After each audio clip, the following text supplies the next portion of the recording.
C'est à l'Institut américain pour la paix, renommé depuis ce mercredi Institut Donald Trump, que 30 ans de conflit entre la République démocratique du Congo et le Rwanda ont pris fin officiellement.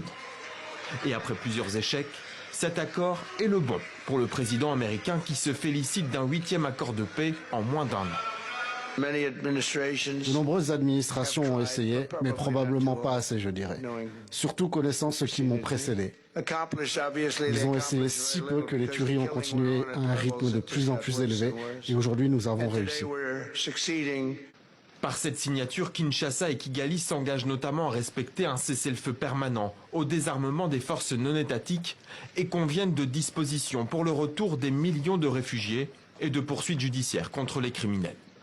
La République démocratique du Congo prend ici l'engagement solennel de mettre en œuvre en toute sincérité l'ensemble des obligations qui découlent de ces accords.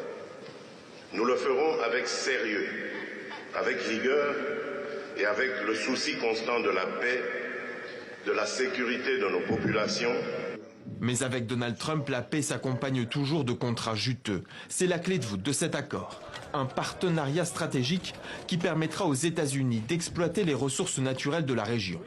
Du cobalt, dont la RDC est le premier producteur mondial, et du coltan. Le président Trump nous emmène vers l'avenir, pas le passé. En insistant sur le fait que la paix est basée sur la prospérité et les investissements, dont ceux des États-Unis. Les États-Unis investisseurs, mais en cas d'échec de la paix, Washington ne pourra pas être tenu responsable, insiste le président rwandais. À Kinshasa, la prudence reste de mise. Il faut d'abord privilégier les questions de sécurité avant de privilégier les questions économiques ou des questions de minerais. Raison pour laquelle on aurait voulu qu'après cette signature, qu'on aille vraiment dans l'opérationnalisation, donc qu'il y ait les débits des opérations de neutralisation de FDLR et qu'on assiste aussi à un débit des retraits des troupes rwandaises. L'accord signé rencontre effectivement un obstacle majeur, l'absence de mesures coercitives. Son efficacité dépendra donc entièrement de la volonté politique des partis.